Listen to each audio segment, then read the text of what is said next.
তা দেখো আজকে আমরা তিন চলকের অঙ্কটা করব সেট অধ্যায়ে। বেসিক বুঝতে পারলে যে কোনো অঙ্ক আসলে তিন চলকটা তুমি করতে পারবা। তিন চলকটাই দেখবো অনেক সোজা লাগবে, ঠিক আছে? দেখো আমি একটা উদাহরণ দিয়ে বেসিকটা পুরোপুরি ক্লিয়ার করে দেব। তো দেখো আমি এখানে তিন ধরনের খেলা দিয়েছি, ক্রিকেট, ফুটবল আর হকি। এখন বলা থাকবে তোমার কে ক্রিকেট খেলে, কেউ ফুটবল খেলে, কেউ হকি খেলে, কেউ দুটা খেলে, কেউ তিনটা খেলে বা কেউ খেলেই না, এরকম বলা থাকবে। আমি দেখো জাস্ট কিছু উদাহরণ দিচ্ছি। মনে করো একজন এই যে ক্রিকেট খেলে, ফুটবল খেলে, হকি খেলে না, এই দুটো খেলে। তারপর মনে করো একজন ফুটবল খেলে, হকি খেলে।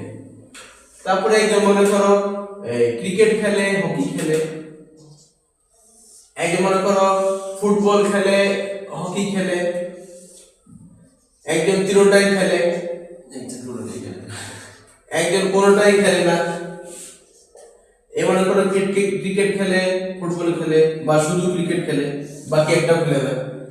এ মনে করো এটা খেলে, এটা খেলে। তারপরে এ মনে করো শুধু এটা খেলে, বাকি এটা খেলে না।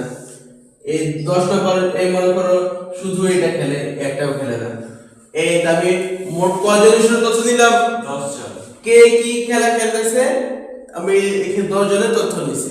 এখন এইখান থেকে আমাদের প্রশ্ন, যদি তুমি এটা বেসিক ভালো করে বুঝতে পারো তাহলে তিন চলক এখানেই শেষ। এটা অনেক ইম্পর্টেন্ট তিন চলকটা। এই এক ক্লাসে তুমি তিন চলকের যে কোনো অঙ্ক আসো তুমি করতে পারবা, কিন্তু বেসিকটা ঠিক রাখতে হবে।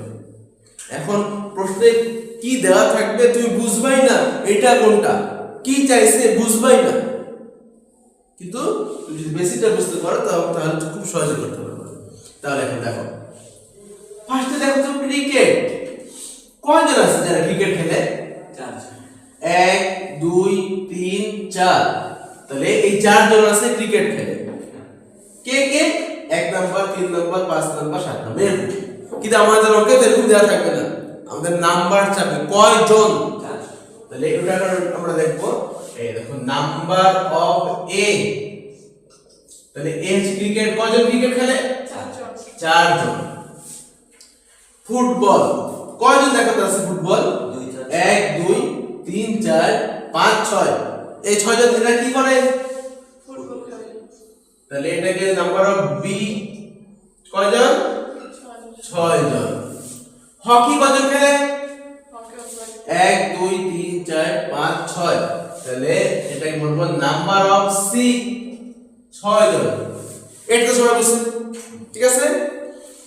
এখন যদি আমি বলি